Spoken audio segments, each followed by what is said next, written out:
El día 2 de marzo del 2020, cuando asumimos nuestro cargo en el Ministerio de Trabajo junto con la directora Arlegui, lo primero que me encontré fue un cartel en la puerta de mi despacho que decía "Atención a sindicatos". Yo digo, me falta alguien en las relaciones laborales de acá, porque una inspección de trabajo que solamente se atiende a sindicatos, creo que esto renguea, ¿no? Por lo cual mandé inmediatamente poner cartel que dijera "y también cámaras empresariales", para tratar de equilibrar un poco las cosas de cómo se venían dando, que era una visión distinta.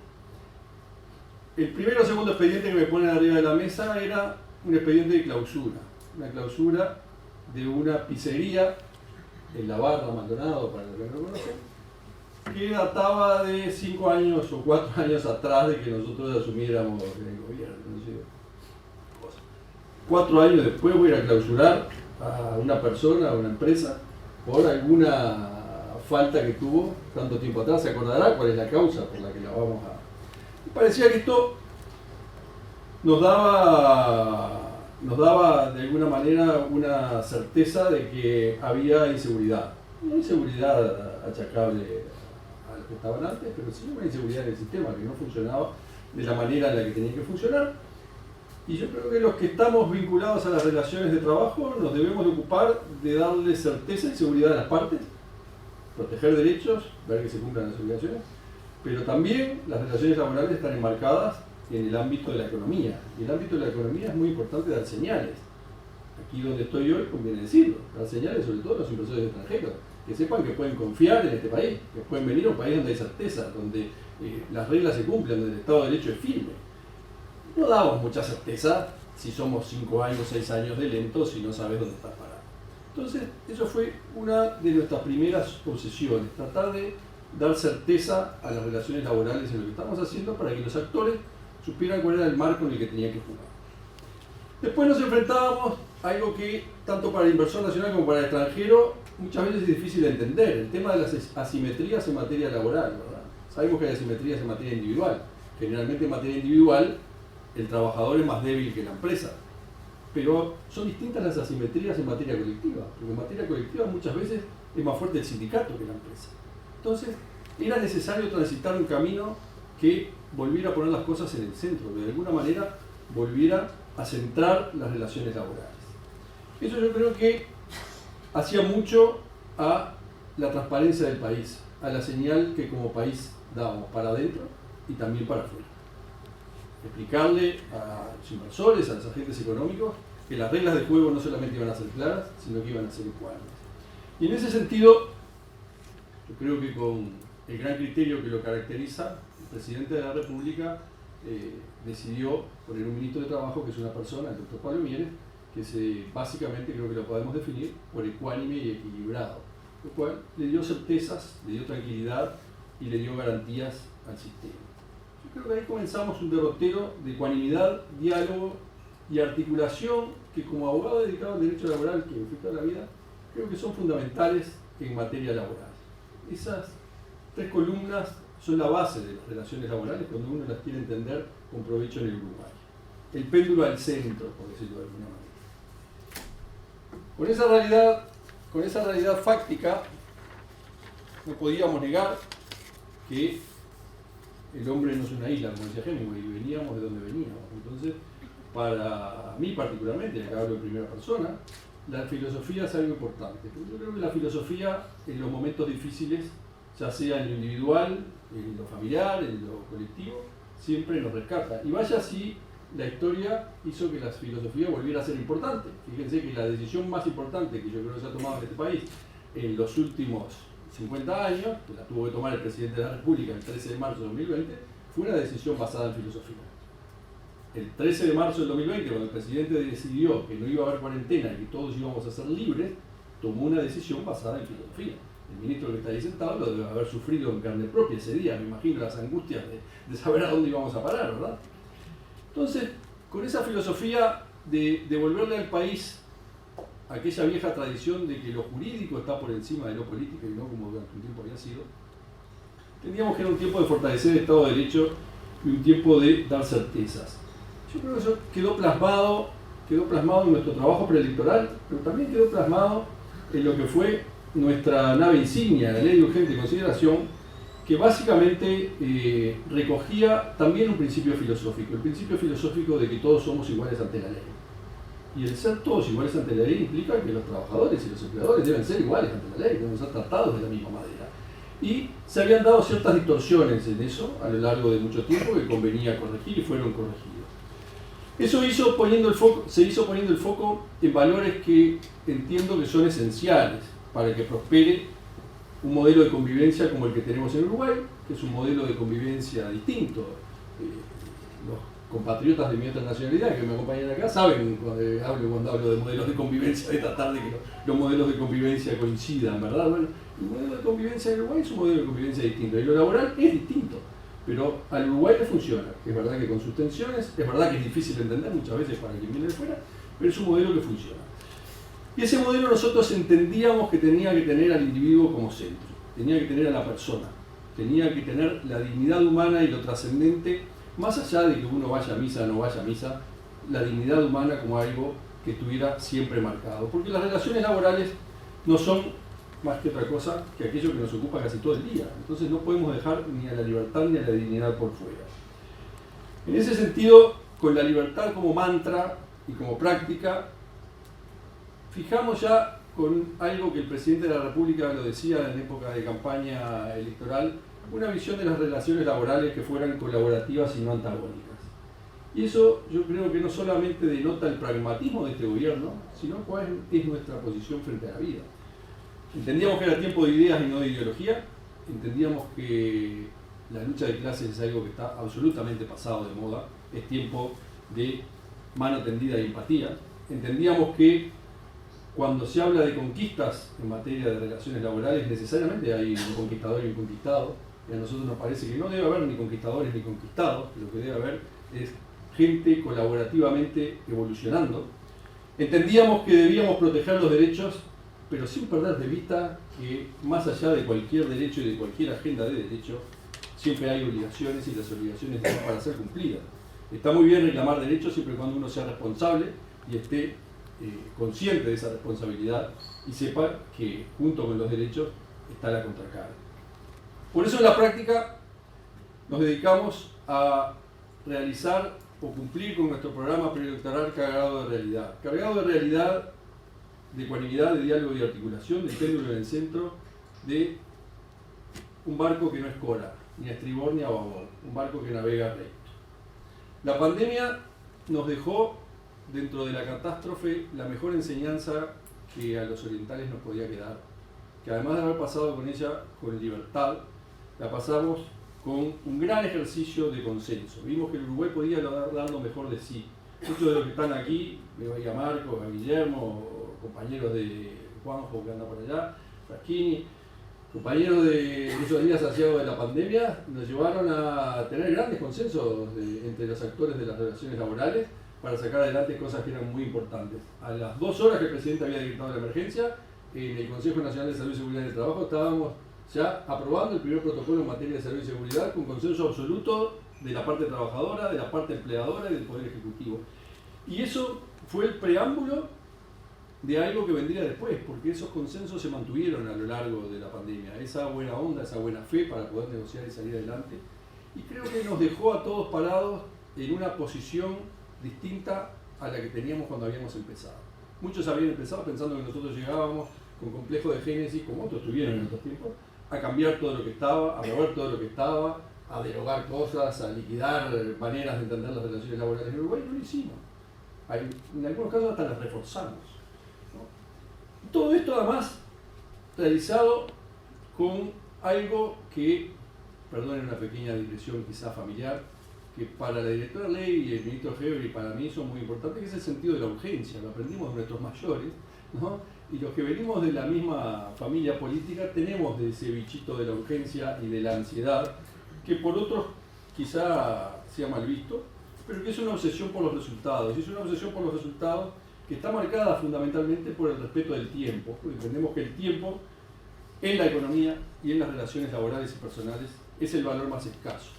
El doctor Lacalle Herrera siempre dice que a uno le pueden devolver cualquier cosa que le deban menos el tiempo que le roban. Y es así, ¿no? El tiempo no nos lo devuelve nadie. Y por esa razón, pasada la circunstancia de la pandemia y con ese sentido de urgencia y ansiedad, nos metimos de cabeza en lo que entendíamos que era el avance normativo que el país necesitaba en materia laboral.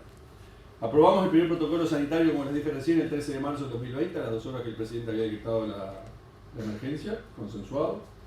Reglamentamos el teletrabajo muy pocos meses después, de manera totalmente novedosa para el resto de Iberoamérica, con una concepción descargada de ideología.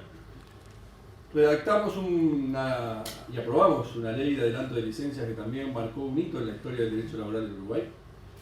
Redactamos un proyecto de ley de trabajo por aplicaciones que está en este momento sometido al Parlamento y esperamos que nuestro diputado Gitoñal lo promueva rápidamente, que de verdad marca una tendencia en el derecho comparado, porque con creatividad nuestros asesores y nuestros técnicos optaron por un camino que tiene de original tanto como aquello del presidente de darnos la libertad, es decir, no definir si el trabajador por aplicaciones es autónomo o es dependiente, sino garantizarle derechos al trabajador, poniéndole obligaciones, garantizarle derechos a la empresa tecnológica, que como sabemos son empresas ágiles, que se mueven dentro y fuera de fronteras con una velocidad a la que la economía tradicional no reconoce, pero también imponiéndole obligaciones y humanizándola para que el trabajador no esté lidiando con un algoritmo, esté lidiando con una persona que le dé explicaciones, como debe ser un empleador.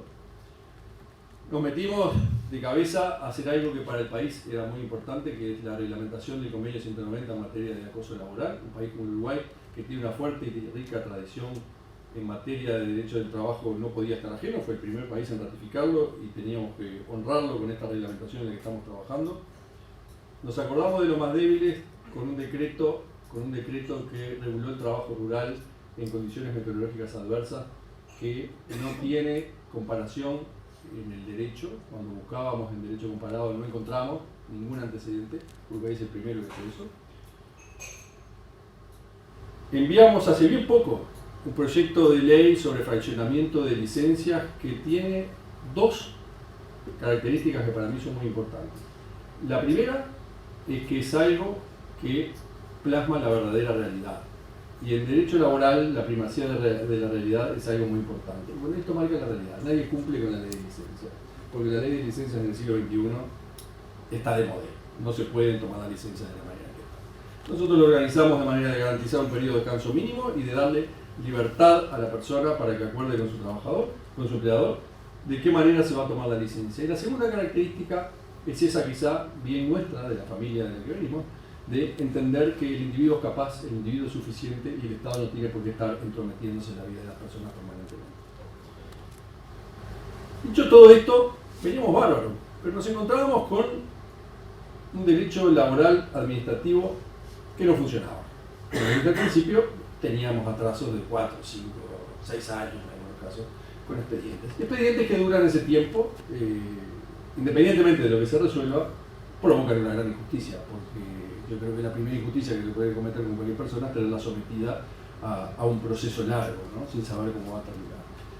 Nos pusimos a trabajar en eso de una manera que entendíamos que tenía que ser virtuosa desde el inicio, y en eso trabajamos con la directora Ley, con la inspectora de la Inspección General de España, Carmen Bueno, funcionaria de la OIT, con el sindicato de inspectores del Ministerio de Trabajo, que entendíamos que tenía que tener una participación activa porque eran los que iban a aplicar esto, con los técnicos de la jurídica del Ministerio y de la Inspección, y logramos un producto que hasta la fecha, y con el doctor Augusto Durán Martínez, perdón por la omisión, pero es importante decirlo porque Durán Martínez es el padre del decreto 500, que fue el rector del derecho administrativo en el Uruguay desde el año 91 para adelante. Todos los que estamos sometidos al derecho administrativo en alguna contingencia sabemos que nos guiamos por el 500, entonces nos pareció que quien nos tenía que asistir en la redacción de esto, que tenía mucho que ver con el 500, era precisamente el padre del 500. Nos hubiera gustado tener también a Héctor Furgone, pero lamentablemente ya no nos acompaña. El decreto 371 quizás sea el decreto o la norma más incomprendida o más desconocida. ¿Por qué? Porque creo que va a ser un gran legado silencioso de certezas y garantías. No son de esas cosas que se ven, no son de esas cosas que se sufren, pero son de esas cosas que cuando uno queda sometido al derecho administrativo las va a apreciar. Veníamos de un caos. Uruguay tiene para los que no son de aquí, un derecho laboral desconcentrado, un derecho laboral que no tiene un estatuto, como se llama en España, que no tiene un código, y que te somete a tener que saber un montón de cosas. Aquí, en la medida de nuestras posibilidades, la parte administrativa del derecho laboral es muy importante. Es muy importante porque ahí se resuelve, ahí se sanciona, ahí se archiva o ahí se hace prueba para ir luego a la administración de justicia. Entonces entendíamos que le deberíamos dar a las partes de la relación laboral una guía clara, un procedimiento claro, que uno pudiera enfrentarse a una carta en la que supiera cuál era el puerto de zarpada y cuál era el puerto de llegada, que la derrota estuviera clara.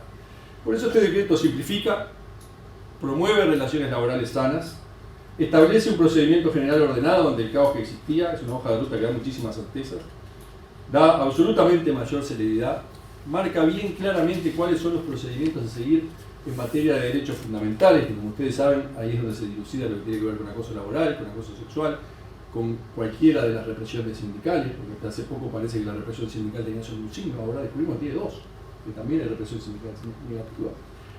Sobre la libertad de trabajo, que era algo que también estaba olvidado, sobre los temas de las condiciones ambientales de trabajo, sobre los temas de las condiciones generales de trabajo, diciéndole a empleadores y empleados por dónde van a transitar, por dónde pueden transitar y cuáles son las consecuencias que pueden llegar a tener y en qué tiempo. Esto es bastante revolucionario para una administración donde no se sabía cuándo podían terminar tus procesos. Ahora se sabe que estos procesos terminan indefectiblemente. ¿Por qué? Porque dentro de las nuevas modalidades inspectivas que incluimos en este decreto, agregamos garantías. Garantías como, por ejemplo, la posibilidad de reducir multas en algunos casos, la posibilidad de tener reducciones en multas por infracciones leves por pronto pago, la prescripción de las sanciones a los 5 años y sobre todo, la que más me gusta a mí, la caducidad de las actuaciones a los 2 años cuando el Estado no se mueve, porque un administrado no puede tener su vida sujeta a que el Estado sea ineficiente o inoperante. Y en cuanto concluimos la redacción de la norma en la entrada en vigencia, con la directora dijimos, ¿y esto cómo lo aplicamos? Y nos embarcamos en la segunda parte de la aventura, que fue la de diseñar un plan de inspecciones, sometido hace 10 días del Consejo Superior Tripartito, porque conviene decir que todo lo que hemos hecho, a pesar de quienes decían que íbamos a venir a borrar todo lo que estaba, lo hacemos siempre con el consenso de los actores sociales. Sometimos al Consejo Superior Tripartito nuestro plan de inspecciones, que pretende darle a esta unidad ejecutora tan importante para el país, para las relaciones laborales, para las relaciones económicas y sobre todo para la inversión, una institucionalidad que hasta ahora se le había negado. La Inspección General de Trabajo funcionaba históricamente, como les dije, atención a sindicatos, a golpe del que estaba de turno. El que estaba de turno pensaba para allá, trabajaba para allá, pensaba para allá, trabajaba para allá. Nosotros creíamos que habría que darle a esto una institucionalidad que fuera más allá de las ideologías o de las ideas de lo que estuvieran sentados. Una institucionalidad que nos parara como país a la altura a la que el presidente nos ha puesto, de país que es marca, de país que es un faro que ilumina la región. Entonces nos pusimos a trabajar en un plan de inspecciones de corto, mediano y largo plazo, que obviamente tiene márgenes de discrecionalidad para quien venga, porque las situaciones cambian y uno no puede tener el timón atado, pero sí que le den tanto a empresarios como a empleadores certezas de para dónde se va. Certezas para dónde se va, ¿por qué? Porque una inspección general como la nuestra no está hecha para recaudar. A la directora le encantaría que yo pudiera recaudar y que esa recaudación fuera para las arcas del ministerio. Está hecha para prevenir. Ese es un concepto básico. Si uno no entiende que en materia de relaciones laborales lo principal es la prevención y no la recaudación, no entendió nada. Porque se trata de que las personas vivan mejor, no de cobrar multas. Y esto siempre teniendo como centro lo que les decía al principio: ecuanimidad, articulación y diálogo. Aclarados más o menos los términos de la entrada en vigencia del decreto y sus principales columnas vertebrales, porque no los voy a aburrir con el análisis exegético, les quiero contar, para terminar, cuáles han sido los resultados de esta gestión a la que tanto temían.